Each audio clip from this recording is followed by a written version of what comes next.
오늘 저희에게 주신 은혜 말씀은 마태복음 7장 21절부터 23절의 말씀입니다. 마태복음 7장 21절, 22절, 23절입니다. 하나님의 말씀 봉독해 드립니다. 나더러 주여 주여 하는 자마다 천국에 다 들어갈 것이 아니요 다만 하늘에 계신 내 아버지의 뜻대로 행하는 자라야 들어가리라.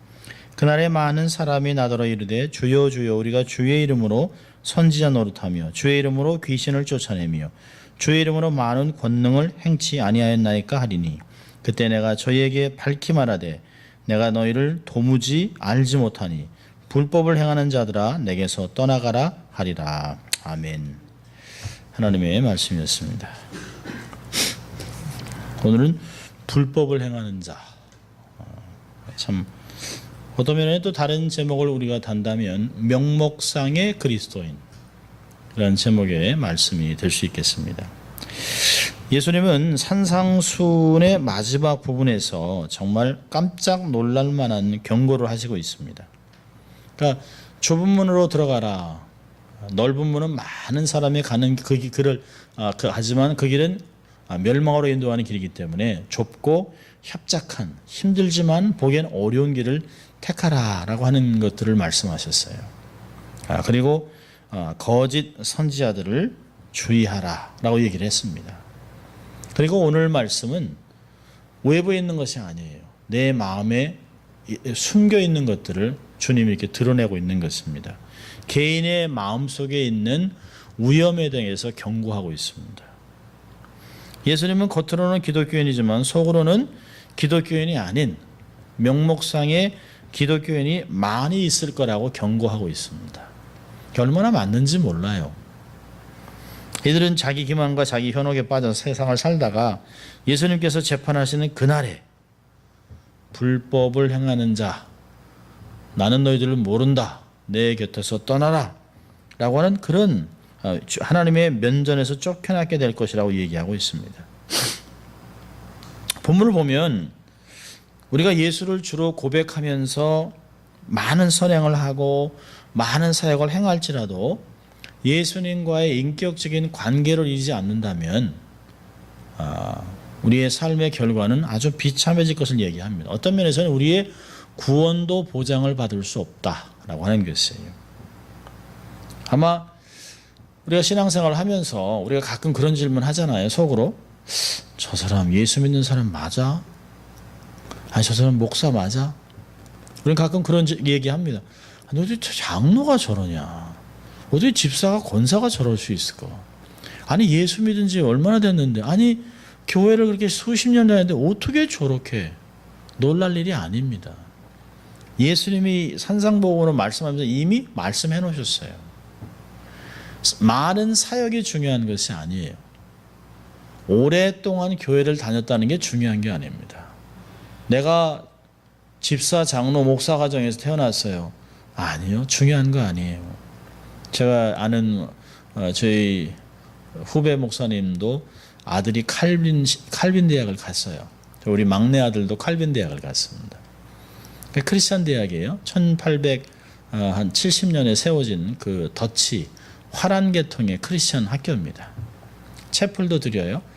얼마나 많은 목회자들 자녀, 장로들 자녀, 선교사 자녀가 있는지 몰라요. BK, MK, EK 뭐 이렇게 다. 그런데요. 저희 후배 목사님이 저한테 그래요. 목사님, 하나님이 이게 다 변화시켜 주려고 그곳에 불렀지만 그 MK, EK, PK 아이들이 대개는 돌탕들입니다. 돌아온 탕자들. 목회자 가정에서 자라면서 교회에서 어려움을 많이 겪은 아이들이기 때문에 교회에 대한 상처가 굉장히 많아요. 특별히 아주 중직자의 자녀로 자란 아이들. 또 중직자들한테 아버지가 아주 몹쓸 어려움을 겪는 것들을 본 목회자의 자녀들은 첫째로 난 목사는 안 된다. 그리고 한인교회는 안 나가겠다. 그리고 나는 교회를 나갈지 안 나갈지 모르겠다. 그럽니다. 참 얼마나 안타깝습니까? 목사들이나 이 선교사들은 얼마나 우리의 실수가 아니지만 어쨌든 간에 한편으로는 아이고 내가 그래도 자식을 잘 품고 말씀으로 가르쳐야 했었는데 그렇게 못했다라고 하는 마음이 있습니다. 그런데 돌탕이라는 단어에 이렇게 위로를 받습니다. 아, 그래도 이렇게 변하겠구나라고 하는 생각을 합니다. 그러면서 거기에 있는 아이들이 처음에는 가정을 떠났으니까 누가 우리를 알랴 뭐라고 하지만 이게 그 가랑비에 옷이 젖듯이 예배를 드리고 말씀을 듣고 교수들이 기도로 그 강의를 시작하고 하면서 아이들이 조금씩 옛 말씀들이 기억나고 변한다는 것이에요. 그러면서 그 아이들이 다시 또 목회자로, 다시 선교사로, 다시 헌신자로 나타나는 모습들이 있다라고 이야기를 합니다. 그래서 저희도 저희 막내 아들에게 그러한 기대감을 갖고 또 기도하고 또 기다립니다. 비록 그 녀석은 연락도 안 하고 있지만 우리는 끊임없이 기도하면서 기다리고 있습니다. 근데 오늘 본문을 보면 변한다고 한다면 얼마나 좋겠습니까? 충격적인 말을 하죠. 그 많은 사역을 하고 엄청난 일을 하고 열심을 냈던 앞장섰던 리더들, 또 사람들에게 존경을 받았던 그런 사람들, 소위 우와 대단하다라고 했던 사람들이 주님 볼 때 나는 너 부른 적이 없다, 나는 너를 모른다라고 해서 쫓겨나는 결과가 날 수 있다는 것입니다. 굉장히 무서운 이야기죠. 불법을 행하는 자가 누굴까요? 명목상의 기독교인이에요. 21절에 그러잖아요. 나더러 주여 주여 하는 자마다 천국에 다 들어갈 것이 아니요. 우리가 사실 이 말씀의 한계를 알아야 합니다. 물론 우리가 주여 주여 하지 않고 예수를 믿을 수가 없죠. 성령이 하지 않고는 아무도 예수를, 그리스도를 주라 부를 수 없느니라. 그러니까 구원을 받을 만한, 천하의 구원을 받을 만한 이름을 예수 외에는 준 적이 없어요. 예수를 고백하지 않고도 천국에 들어갈 사람은 이 세상에 한 명도 없다는 것이에요. 그러니까 주님, 천국에 들어간 사람은 모두 다 주님을 부른 사람들입니다. 자, 그런데요, 오늘 본문을 보면 주여 주여 하는 자라도 천국에 들어갈 수 없는 자가 있다는 것이에요. 이게 얼마나 놀라운 말입니까?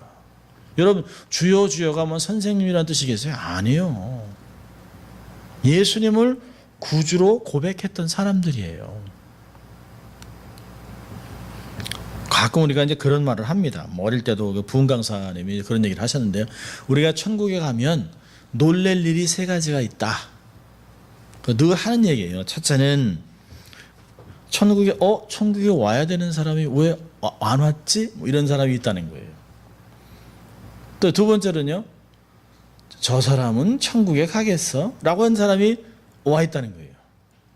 세 번째는 그제서야 나 같은 인간도 천국에 왔네, 감사라고 한다는 것이에요. 그리고 놀란다는 거죠. 그러면서 껄껄껄 한다잖아요. 사랑할 걸, 헌신할 걸, 긍휼을 베풀 걸, 섬겨줄 걸, 나눌 걸, 그런다는 것이에요. 오늘 예수님의 말씀은 명목상 그리스도인들의 측정이 뭐냐라고 하는 걸 몇 가지 가르칩니다. 이거 오늘 보면 참 많은 사역도 했어요. 21절에 보니까 주여 주여 합니다. 또 22절에 보니까 선지자 노릇도 하고 귀신을 쫓아내기도 하고 많은 권능을 행했다는 것이에요. 거짓말은 아니에요. 그렇게 했다는 것입니다. 자, 명목상 기독교인들이 아예 이들이 나는 교회 안 나가, 예수 안 믿어, 난 하나님 부정해, 그런 다음에 이들은 아예 그냥 관심 바뀌죠. 아예 언약 바뀌죠. 근데 이들이 주여 주여 한다는 것이에요. 이들의 특징이 뭘까요? 첫째는 경건해 보여요. 그 틀이 있습니다. 경건의 틀이 있어요. 교회를 오랫동안 다녔기 때문에 경건의 기본 틀이 있습니다. 찬송가도 많이 알아요. 복음송도 외워요. 성경 구절도 많이 외워요. 제자 훈련도 했어요. 단기 선교도 갔다 왔어요. 평상시 보면 할렐루야, 아멘. 그러세요. 참. 여러분, 긍휼이라는 단어는 세상에서 잘 안 쓰는 단어예요. 기성용 그 축구 선수 부인 누구죠? 한혜진? 예. 그분이 그 힐링 토크 하면서 어떤 사람을 얘기하면서 참 그분은 궁율이 많아요. 궁율한 사람이죠. 그러니까 김재동이요. 김재동이 사실 자기 어머니가 권사님인데요. 그런 단어를 누가 쓰냐고 막 웃어요. 그러니까 이경규도 그런 단어를 했더니 금방 한혜진 자매가 뭐라 하냐면 저희 교회에서는 많이 써요. 예수 믿는 사람들은 이 단어를 많이 써요라고 얘기를 했습니다. 이게 참 참 긍휼하다. 참 우리가 참 긍휼한 마음이 많은 것 같아요. 우리는 참 익숙해요. 근데 예수 믿지 않는 사람들은 뭐 그런 단어를 쓰느냐라고 하는 것들을 많이 볼 수 있습니다. 오늘 여기 보면 주여 주여 하는 사람의 특징은 경건해 보여요. 평상시에 우리도 그러잖아요. 힘들면 아이고 주여. 또 주여. 저놈이 변해야 될 텐데 아이고 주여. 하나님 도와주셔야죠. 주여. 이렇게 외쳐요. 입에 달고 있어요. 근데 이게 명목상의 그리스도인이나 예수 믿는 사람이나 큰 차이가 없어요. 오히려 어떤 면에서 명목상의 그리스도인들이 더 많이 입에 주여 주여가 붙어 있는지도 몰라요. 문제는 거기서 끝난다는 거예요. 거기서. 주여라고 하는 고백에서만 끝난다는 것이에요. 자, 또 이들은요, 경건해 보이기도 하지만 두 번째로는 그들의 고백은 아주 전통적입니다. 정통성을 띄어요. 만약에 사도신경을 고백하는데 우린 성령님 안 믿어요 라고 한다면 그건 정통이 아니죠. 삼위일체를 얘기하는데 아니요, 우리는 유일한 아버지만 믿습니다. 유일신을 믿습니다. 그러면 그 기독교는 다른 거예요. 근데 이들의 고백이 아주 정통적입니다. 웨스민스터 신앙 고백도 하고 사도신경도 고백하고 주기도면 철철철철 보지 않고도 척척척척 합니다. 기도시키면 청산유세예요. 주님을 주로 고백하고 신앙 고백은 성경과 일치해요. 예수님을 주로 고백하지 않고야 어떻게 기독교인이 될 수 있겠어요? 그럴 수 없어요. 이처럼 명목상 기독교인들도 예수님을 주님이라고 고백합니다. 그런데 주님을 주님으로 고백하는 것으로 끝나기 때문에 문제가 생기는 것이에요. 그럼 야고보서 2장 19절을 보면 이런 말을 합니다. 내가 하나님은 한 분이신 줄을 믿느냐? 잘하는도다. 귀신들도 믿고 떠느니라. 귀신들도 하나님의 존재를 알아요. 복음서에서도 보면 귀신들도 예수님을 가리켜 당신은 하나님의 아들입니다. 하나님의 거룩한 자입니다. 라고 얘기를 해요. 그러니까 그들이 이렇게 얘기했다고 고백했다고 그들이 구원받는 건 아니거든요. 물론 고백하는 자체도 쉽지는 않죠. 명목상의 기독교인이라고 해서 습관적으로 신앙생활을 하지만 안 믿는 사람하고는 완전히 다른 거예요. 뭐 불교 믿는 사람이 이슬람 믿는 사람이 예수님에 대해서 그런 뭐 존경한 마음이 있겠어요? 그렇지 않아요. 누가 사도신경을 쉽게 고백할 수 있겠어요? 근데 문제는 이게 빈 고백이라는 거예요. 아무 거기에 마음의 중심이 없다는 거예요. 저는 주기도문을 너무 빨리 하는 걸 싫어합니다. 사도신경도 너무 후딱 해치우는 걸 싫어해요.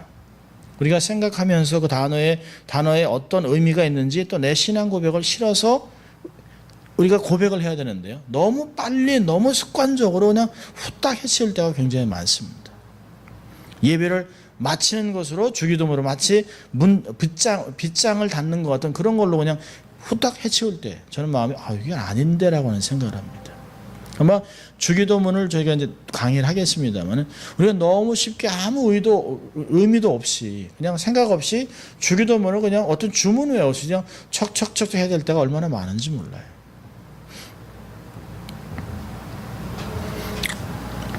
이런 마귀들도 예수님을 가리켜서 하나님의 아들이다.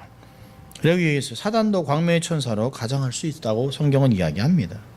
그러니까 명목상 기독교인들의 고백은 진리가 없는 말뿐의 고백이에요. 그냥 말만 하는 마음이 없는 입술의 고백입니다. 그러니까 이들이 예수님을 공적으로 고백한 것처럼 예수님도 그들에 대해서 공적으로 말씀하실 것이에요. 23절에 내가 너희를 도무지 알지 못하니 불법을 행하는 자들아 내게서 떠나가라. 그러니까 이들의 문제는 말로만 고백했지 도덕적 순종은 안 했어요. 행위는 없는 것이에요. 옛날에 어른들이 그런 얘기 했습니다.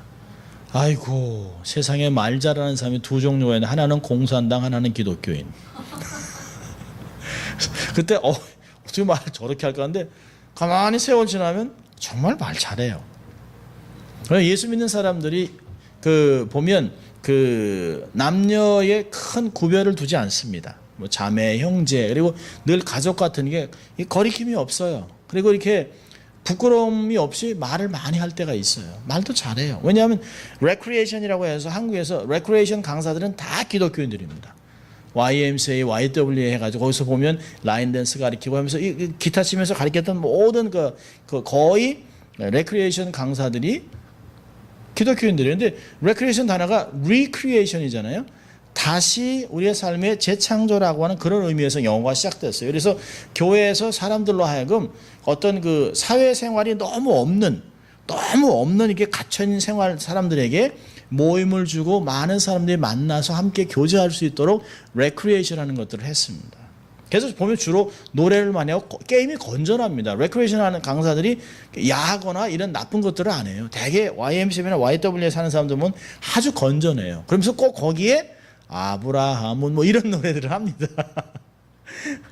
그래서 내게 강 같은 평화 이렇게 가지고 기타를 치면서 많은 사람들을 이렇게 인도하는 것을 볼 수 있어요. 자, 세 번째로 명목상의 기독교인들은 좋은 일을 많이 할 수 있어요. 22절에 하잖아요. 그날에 많은 사람이, 굉장히 많은 사람이에요. 그러니까 이런 사람이 얼마나 많은지 몰라요. 나더러 주여 주여 우리가 주의 이름으로 선지자 노릇하고 주의 이름으로 귀신을 쫓아내고 주의 이름으로 많은 권능을 행하지 않았습니까? 라고 합니다. 여러분 이제 우리 마태복음 24장 25절 이렇게 또 이렇게 마지막 때를 보면 이 명목상의 기독교인이나 거짓 선지자의 특징은 자기가 한 거를 꼭 얘기합니다. 제가 이렇게 하지 않았습니까? 기억 안 나세요? 뭐 이렇게 합니다. 근데 하나님 앞에 칭찬을 받는 사람들 제가 언제 했습니까? 그러니까 주님이 내가 목마를 때 너희가 물을 주고 내가 감옥에 갇혔을 때 이렇게 했다. 그러니까 우리가 언제 이렇게 했습니까? 소자에게 한 것이 곧 내게 한 것이니라고 얘기합니다. 그러니까 오른손이 한 것을 왼손이 모르게 하는 것 같이 선한 것을 다 잊어버려요. 근데 악한 자들이나 명목상의 기독교인들은 다 기록하고 다 기억합니다. 상 받을 일이라 생각하고 업적이라 생각해서 다 기억해요. 사실 사람들하고 이렇게 교제하면서 그런 말 할 때 섬뜩합니다. 야, 내가 너한테 8번 사줬어 밥을. 너도 한번 사야지. 그러면 이게 밥을 먹으면서 이게 밥알을 이게 모래를 씹는 것 같은 기분이 있습니다. 근데 이제 아주 오랫동안 사귄 친구가 옆에서 그 얘기를 듣고 야 그럼 만나지 말자. 너는 나오지 말아라.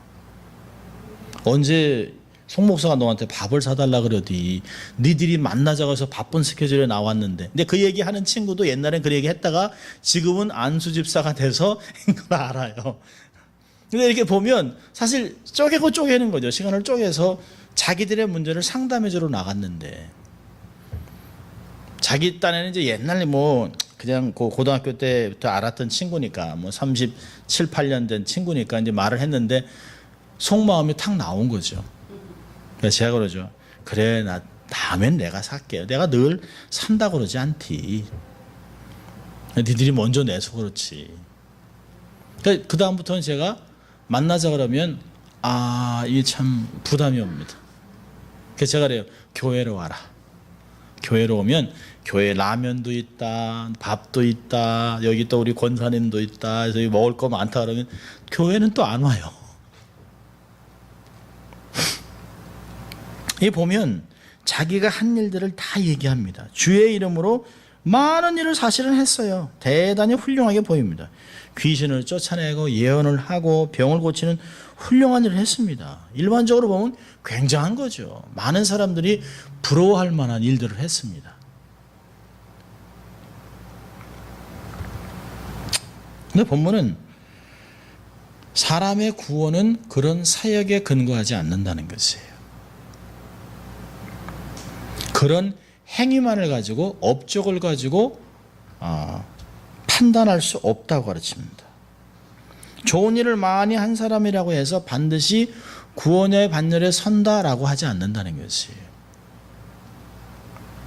그렇다면 구원도 받지 못한 사람이 어떻게 이런 만을 행할 수 있을까? 예수님은 이런 가능성을 말하고 있습니다.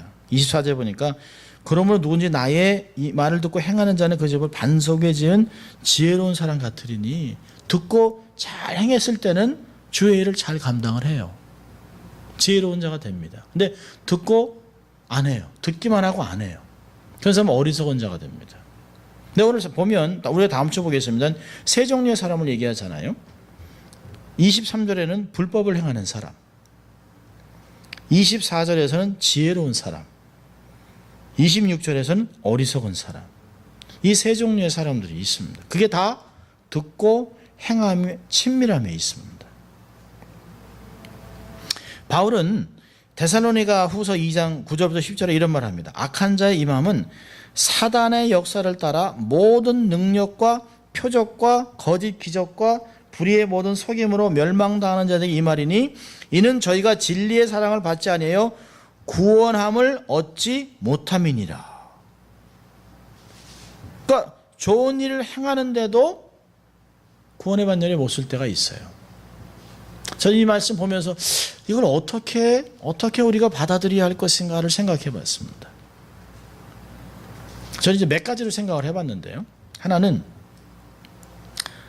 예수를 믿고 신앙생활을 하면서 조금 갈등들이 생기는 거예요. 하나님 나도 좀 이렇게 주위에 사역하는 사람들하고 부러움이 생깁니다. 나도 좀 은사도 있고 능력도 있고 이런 걸 받기 원한다 하는데 은사를 잘못 받습니다. 사단의 광명의 천사로 온 것을 받아요. 그래서 이 안에 내 아주 과한 욕망 또 이 잘못된 교만으로 인해서 주님이 아닌 사단의 역사를 감당할 때가 있다는 것이에요. 주님이 하신 축사들은 굉장히 점잖게 하셨어요. 말씀으로 귀신을 쫓아냈는데요. 요즘 보면 잘못된 사람은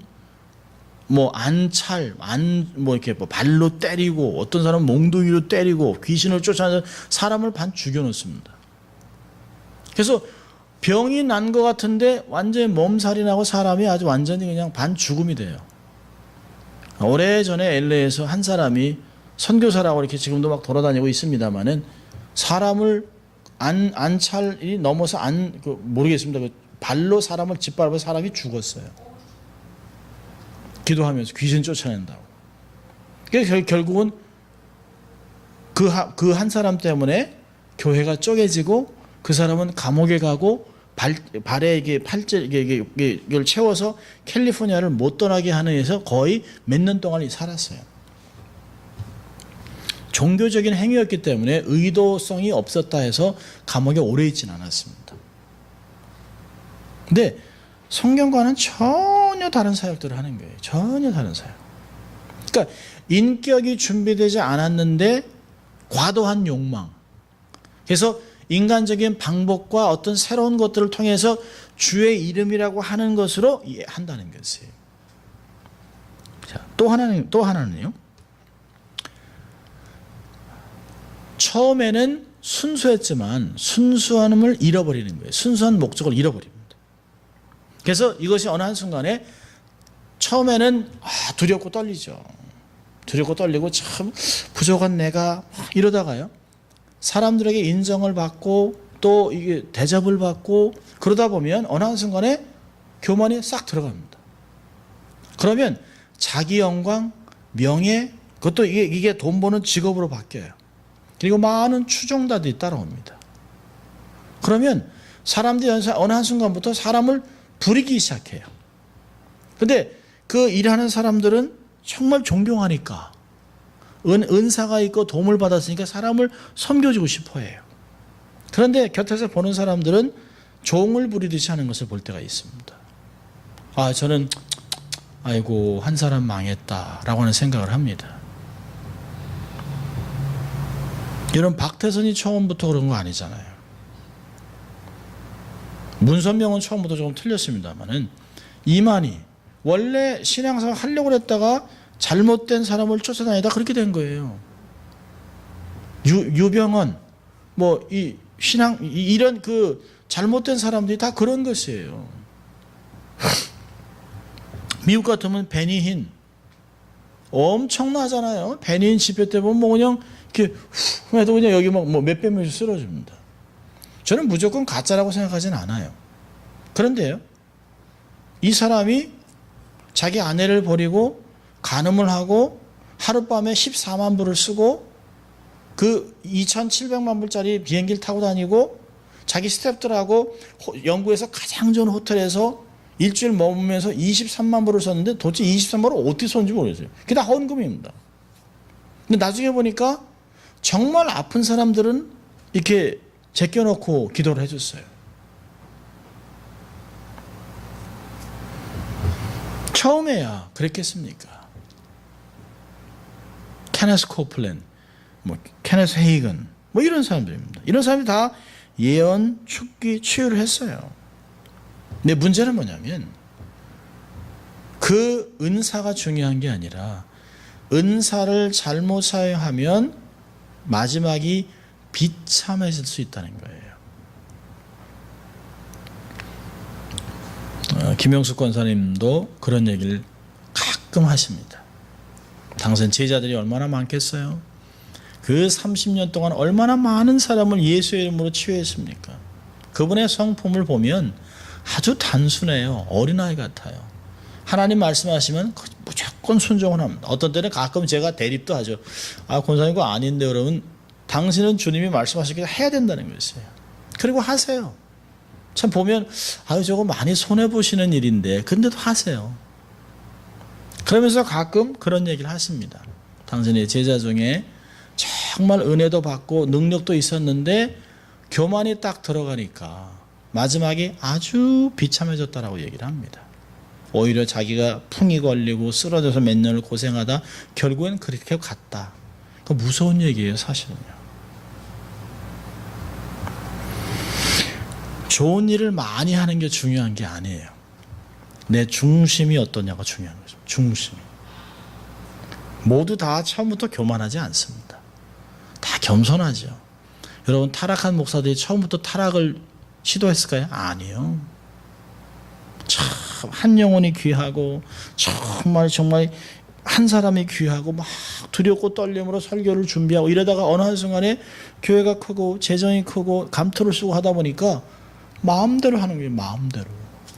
마음대로.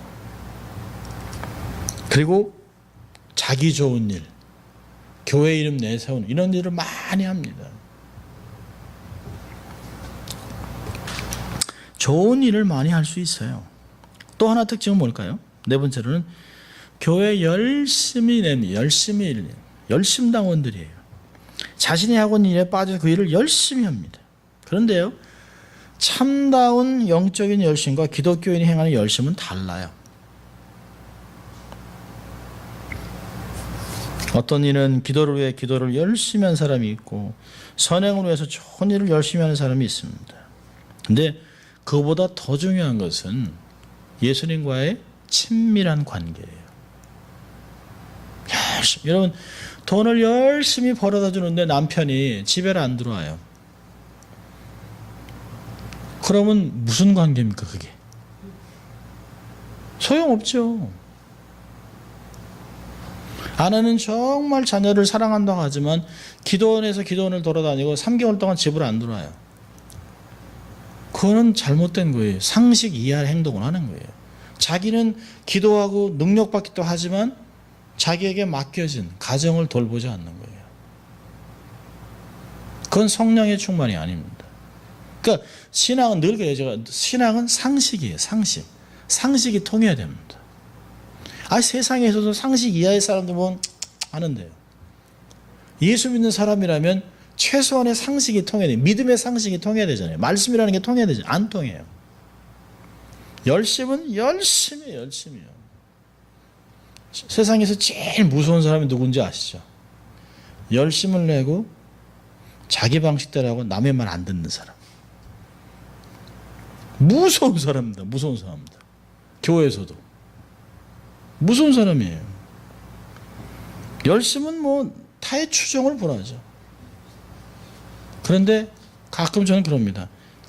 잘 안 하는 게 괜찮습니다. 그렇게 해서 다른 사람들을 아프게 하려면 일을 안 하는 게 좋아요. 다른 사람의 마음에 막 난도질을 해놓고 힘들게 하고 열심을 해서 막 남들은 힘들다 하는데 막 앞장서고 막 내가 다 할게 나 뭐 따라와 막 이렇게 하면 못 견디는 거예요. 근데 우리는 질문해 봐야죠. 그 열심의 의도가 뭐냐는 거예요. 그 열심을 통해서 얻고자 하는 게 뭐냐는 거예요. 여러분, 이처럼 명목상 기독교인들은 겉으로 보기에는 아무 문제가 없어요. 칭찬받은 일 많이 합니다. 그런데 이것이 다 주님과 아무 상관이 없는 상태에서 행해진다는 게 구원과는 상관이 없어요. 이들에게 예수님은 아주 정확하게 불법을 행하는 자들아 내게서 떠나가라 라고 얘기합니다. 이 불법이 뭐예요? 말씀을 꺾는 자들이에요. 말씀을 꺾는 자들. 법은 하나님의 말씀이죠. 모세 율법. 그 말씀을 꺾는 사람이에요. 뭐로요? 자기의 의지와 자기의 경험으로. 얼마든지 그럴 수 있습니다. 자, 이런 사람들의 명목상의 기독교인들의 위험이 뭘까요? 자기가 스스로 주를 위해 열심히 일하고 있다고 생각하는 거예요. 주위의 모든 환경과 자신의 형편이 그 눈을 어둡게 합니다. 그러니까 첫째로 보면 그들은 거짓 확신에 속아 살고 있습니다. 여러분, 우리의 확신은 구원을 보장하지 않습니다. 우리의 확신이 우리를 위로할 수는 있어요. 우리는 때로 어떤 신앙 고백서를 고백하는 것을 우리가 구원받았다고 확신하며 살 수 있어요. 명목상 그리스도인들도 이런 고백서들을 아무 의심 없이 고백해요. 주 예수를 믿으라 그리하면 너와 내 집이 구원함을 받으리라 라든지 누구든지 마음으로 믿어 입으로 고백하면 구원을 받으리라 이런 진술을 다 고백해요. 그러나 이런 진술을 고백한다고 해서 그가 반드시 구원을 받았다고 말할 수 없어요. 왜요? 본문에서도 주여 주여 하는 자들이 주님께 쫓겨납니다. 분명히 그들의 고백이 주여 주여 했기 때문에 그들의 고백이 거짓 고백은 아니에요. 내용은 같아요. 그러나 참다운 신자는 이런 진술을 말하는 것으로 그치지 않습니다. 명목상의 기독교인들은 이런 진술을 고백하는 것으로 만족해요. 결국은 이름뿐인 신자입니다. 예수 그리스도를 최종적으로 신뢰하지 않아요. 결국에는 자기가 원하는 것, 자기가 세운 것, 자기가 목표하는 것들을 해나갑니다. 구원받았다고 하지만 그 확신은 뿌리가 없어요. 그래서 언젠가는 무너지게 되어 있습니다. 또 두 번째로 이들은 교회 회원이기 때문에 구원받는다고 생각해요. 내가 평생 교회 다녔는데요. 제가 가끔 그런 얘기 합니다. 예수 믿으세요? 아이고, 제가 어머니 뱃속에부터 교회 다녔습니다. 그래서 제가 다시 질문해요. 예수 믿으세요? 제가 평생 교회 다녔다니까요. 그래서 제가 또 물어봐요. 정말 예수 믿으세요? 그러면 당황해요. 대답을 해야 될 거 아니에요. 목사라는 사람이 똑같은 질문을 반복해서 아주 단호하게 질문하니까 마지막에 하는 얘기가 저는 그렇다고 믿습니다.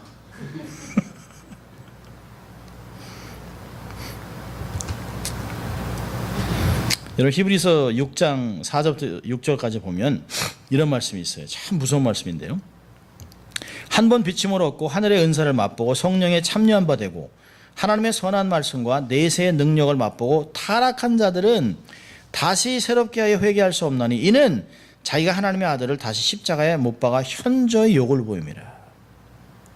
문선명이나 박태선이나 이만이나 유병원이나 이런 사람들은 절대로 돌아올 수 없어요. 교회 내에서 상당한 영향력을 행사하는 사람에도 불구하고 그렇게 보이는 사람이라도 멸망할 수 있다는 것이에요. 교회를 출석한다고 해서 자동으로 구원받는 거 아니에요? 뭐 물 세례 받으면 세월이 지난 다음에 집사가 되고 장로가 되고 권사가 되고 이게 자동으로 구원을 받는 걸 생각하면 안 돼요. 교회 회원이지만 예수 그리스도의 몸인 교회의 멤버지만 정말 하늘에 계신 내 아버지의 뜻대로 행하는가를 생각해 봐야 된다는 거예요. 고린도전서 6장 9절 10절에 고린도 교인들에게 얘기하는 거예요. 불의한 자가 하나님의 나라를 유업으로 받지 못할 줄을 알지 못하느냐? 미혹을 받지 말라. 음란하는 자나 우상 숭배하는 자나 간음하는 자나 탐색하는 자나 남색하는 자나 도적질이나 탐남하는 자나 술 취하는 자나 후욕하는 자나 토색하는 자들은 하나님의 나라를 유업으로 받지 못하리라. 이게 이 말씀을 받은 자들이 누구예요? 불신자들이 아니에요. 고린도 교회 교인들입니다. 소위 이방 세계에서 아주 타락한 정말 항구 도시에서 막 사창가 지역에서 예수님의 은혜로 구원을 받은 사람들, 스스로 자기의 삶을 정결하게 깨끗하게 유지하기 위해서 교회에 와 있던 사람들인데요, 신앙생활을 하면서 옛버릇을 못 버린 거예요. 교회를 나오면서도 옛 습관을 하나도 안 버렸어요. 세상 사람들하고 똑같이 살아가는 것이에요. 그러니까 세상에 떡 내놓으면 소금과 빛이라고 딱 드러나야 되는데요, 누가 누군지 모르는 거예요. 누가 누군지. 성경을 들고 있어야 그제서야 교회 나가는 사람인가 보다 이렇게 하죠. 전혀 몰라요. 전혀. 오히려 예수 안 믿는 사람이 더 친절해 보이고 더 인내하고 더 참아주고 더 도와주는 거 많습니다. 그래서 혹시 그래서 그런 사람이 교회 나가세요? 아니요, 저 교회 안 나왔는데요. 원불교인인데요.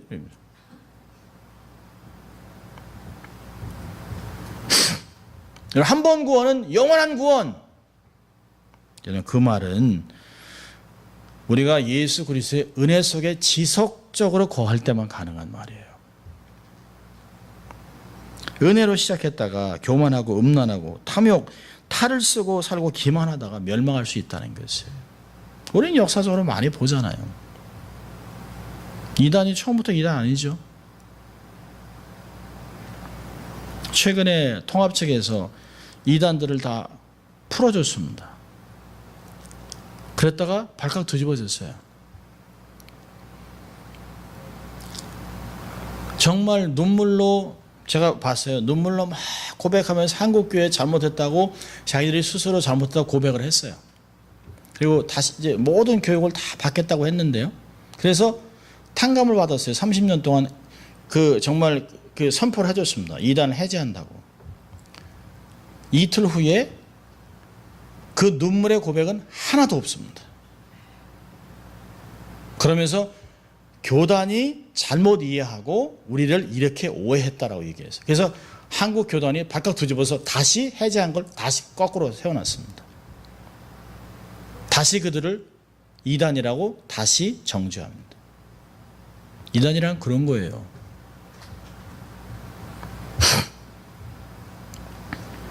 기만하죠. 조금만 지나면 싹 바꿔요. 세 번째는요, 자신의 활동에 속아 살아요. 확신에 구원, 교회에 있다고 해서 교회 다닌다고 해서 그거에 속고, 또 자기가 활동하면서 그 활동에 속습니다. 내가 예수 믿으니까 내가 돈이 생겨요, 무슨 뭐가 생겨요, 내가 주를 위해 하는 거지라고 하면서 열심을 냅니다. 그 열심히 구원 주는 거 아니에요.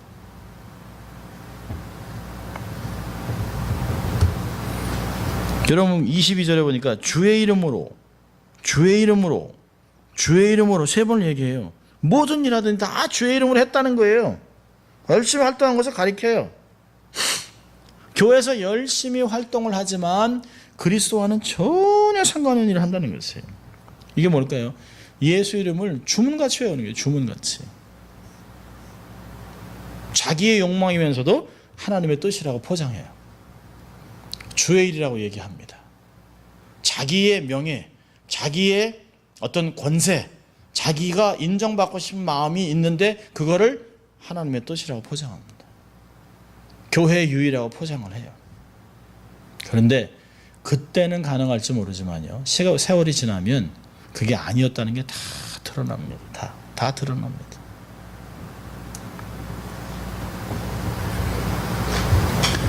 때로 우리는 일하는 재미로 열심히 일을 할 수 있어요. 참 재밌죠. 정말 저희도 그 대학교 때 참 금요 예배 얼마나 열심히 모였는지 몰라요. 얼마나 처리하면 재밌는지 몰라요.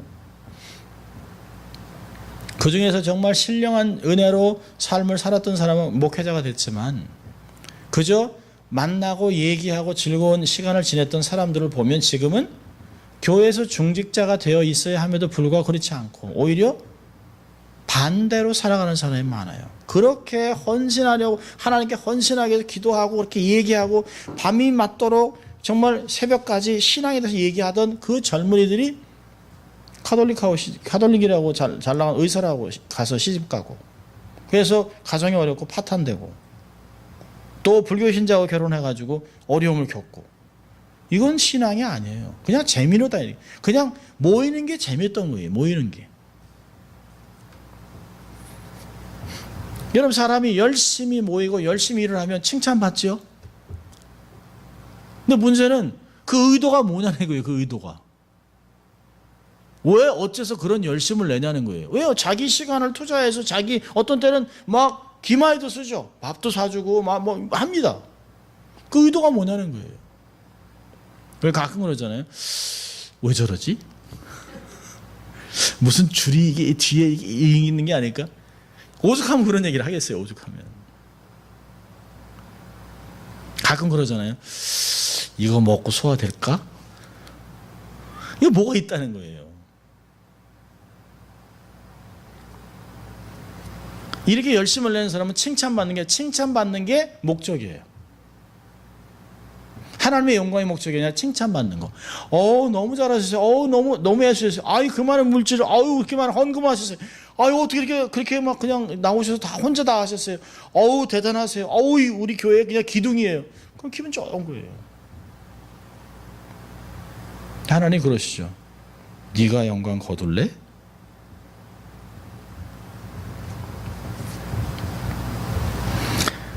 자기의 공적인 일들은 좋은 일이 많이 있지만 다 하나님의 영광 다 도둑질한 거예요.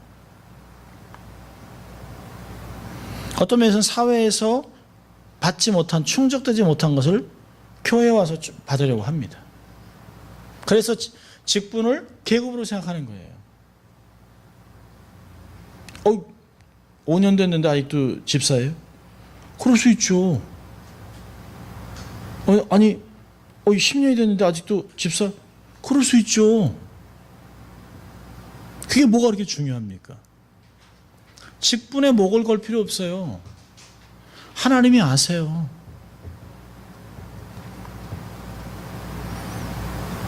직분을 계급으로 알면 권세를 부리게 돼 있어요.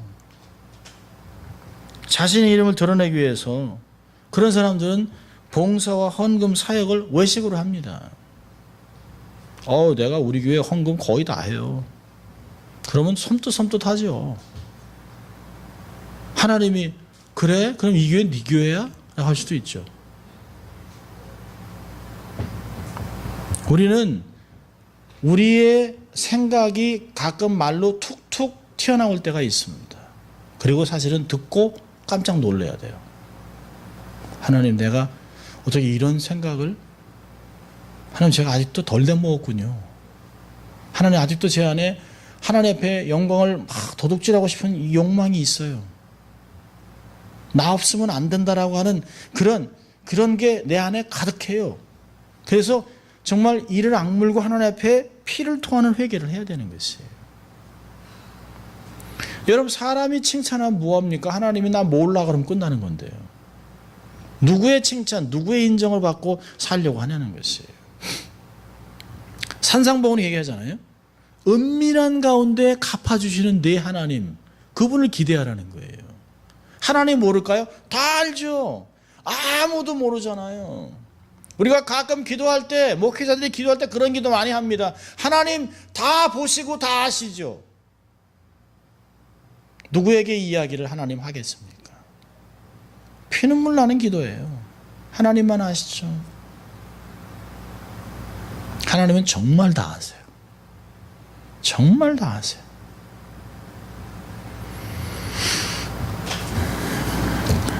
오늘 본문에서 정말 중요한 것은 21절에 그 말씀이 있어요.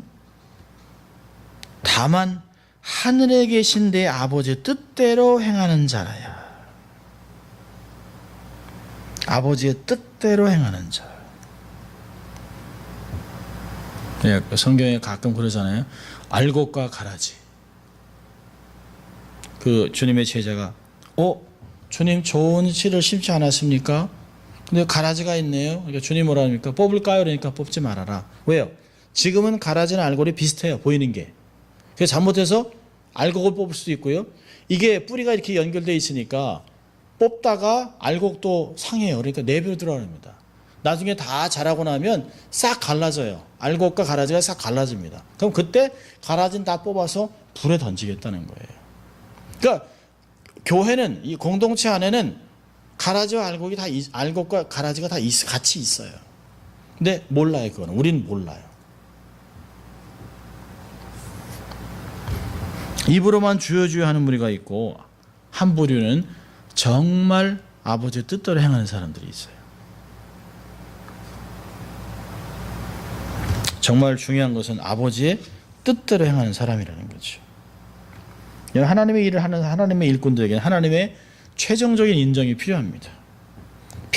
평생 많은 사람에게 대접을 받았지만 하나님 앞에서 너는 이 세상에서 모든 상급을 다 받았다. 하늘에는 없다. 그럼 얼마나 비참하겠어요. 그래서 하나님이 어느새 하는 것을 왼손이 모르게 하라는 것이에요. 여러분, 하나님이 내가 너를 알지 못한다는 게 뭐예요? 내가 한 일 난 인정할 수 없다는 거예요. 아니 네가 왜 내 이름을 남용해? 내가 언제 그 일 시켰어? 내가 언제 너보러 선지자 노릇하래? 내가 언제 너보러 귀신을 쫓아내라고 그랬어? 내가 언제 너한테 사람을 치유하라고 그랬어? 하나님은요, 우리를 어떤 때는 질병 가운데 두실 때가 있어요. 어떤 목적으로. 우리가 어려운 환경 속에서 끊임없이 무릎 꿇고 하나님 앞에 기도하게 하는 그 시간들이 있어요. 근데 그거를 의도적으로 바꿔놓을 수 있어요. 여러분 보세요. 정말 부잣집 아들 재벌들은 자기 자식들을 정말 공부도 많이 시키지만 인생 교육을 많이 시켜요. 그렇지 않으면 3대를 못 가요. 망해요. 그래서 훈련을 잘 받기 위해서 어떤 때는 아무도 모르게 회사에 아주 그냥 가장 후미진 곳에 일을 하게 합니다. 그런데 사는 사람들이 다 알고 아이고 회장님 아들 아이고 이렇게 하면 일이 안 돼요. 할 수 없이 유학을 보내거나 다른 회사를 보낼 수도 있다는 거예요. 우리가 스스로 판단해서 병을 고치거나 예언을 해주거나 그러면 안 된다는 거예요. 목회를 하면서 선교사로 삶을 살면서 어떤 때는 한 번에 일을 풀어줄 수 있겠다는 생각들이 있습니다. 근데 하나님이 아주 정말 화를 내신 얘기를 하죠. 네가 뭔데?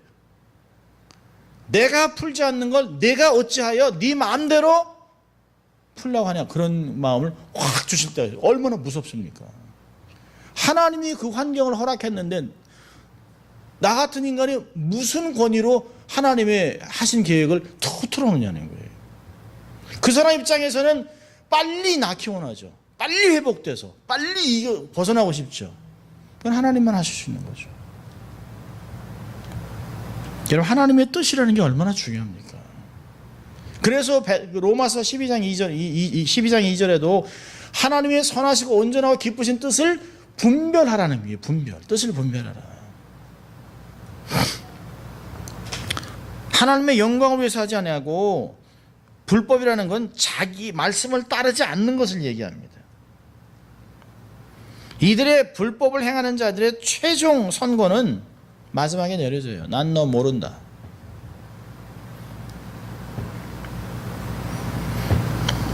그러니까 일을 많이 하는 게 중요한 게 아니죠. 항상 그러잖아요. 빨리 하고 많이 하는 게 중요한 게 아니라 바르게 하는 거예요. 바르게. 일을 바르게 하는 거예요. 우리가 가끔 아이들한테 그럽니다. 이거 아빠가 언제 이거 하라고 그랬니? 이렇게 놓으면 어떻게 다 망가졌네. 그 애들이 배우는 거죠. 이렇게 하면 안 되는구나. 그럼 누가복음 6장 46절을 보면 이런 말씀이 있어요.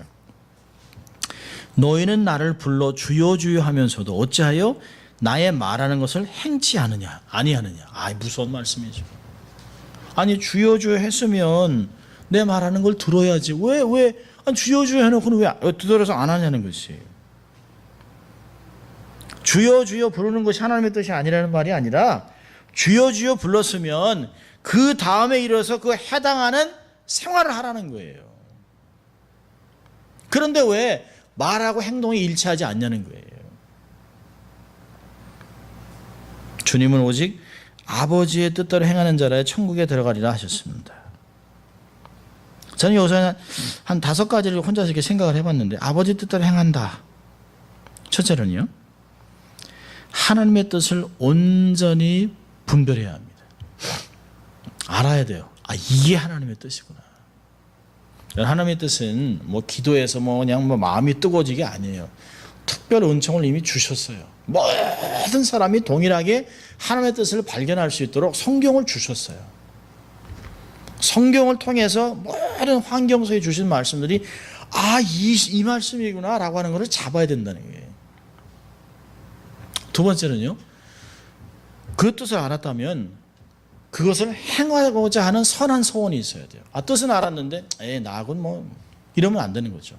하나님, 이게 그렇다면 제가 행하겠습니다. 이게 계산하는 거 아니에요. 이거 하면 내가 손해보는데, 이거 하면 내가 이게 어려운데, 이게 너무 오래 걸리는데, 이런 게 아니라 주의 뜻을 딱 분별한 다음에는 행하겠다고 하는 소원이 있어야 됩니다.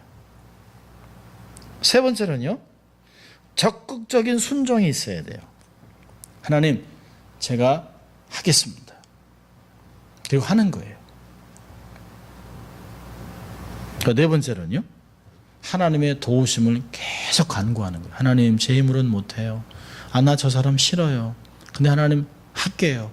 근데 내 힘으로는 안 돼요. 그렇게 자꾸 도움을 받는 거예요. 기도하는 거예요. 무릎을 꿇는 거예요. 그리고 다섯 번째는요, 열매로 나타나요. 그래서 얘기하는 거예요. 지난주에 봤습니다. 열매로 그들을 알지니 열매로 그들을 알리라. 많은 일을 하는 게 중요한 게 아니에요. 그 결과가 뭐냐는 거예요. 그 결과가 어떤 것으로 나타나냐는 거예요. 내가 30년 동안 치유사역 했는데요. 내가 30년 동안 예언했는데요. 저는 가끔 이런 얘기를 듭니다. 내가 한 번 기도하면 다 날 텐데. 그럼 저는 저건 아닌데. 제가 아는 친구가 저한테 그런 얘기를 해요. 송 목사, 내 동생이 아픈데 어떤 한국에서 온 목사님이라는데 치유사역을 한단다. 그래서 그러냐. 근데 자기가 한 번 기도하면 안 돼. 그래서 그럼 절대 가면 안 돼. 그러면 안 돼. 너무 힘들다고 지푸라기 잡겠다 그러면 안 돼. 죽더라도 주의 뜻 가운데 있어야 돼. 무당한테 가면 안 돼.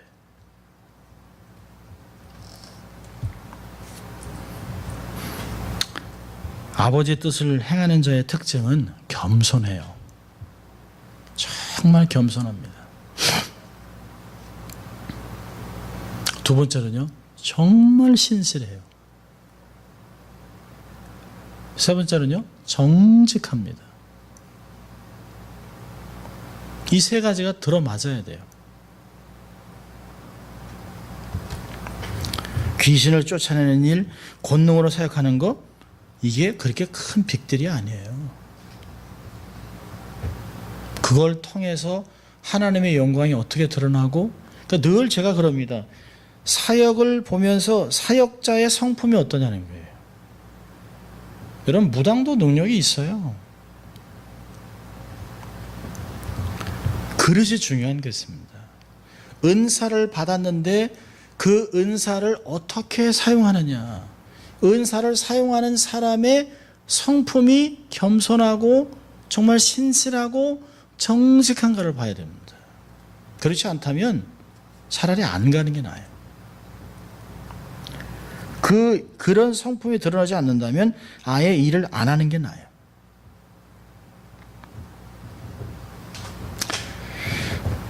오늘 말씀 보면 그리스도인들은 선지자나 능력이나 권능에 관심을 가질 게 아니라 나는 어떤 열매를 맺고 있는가?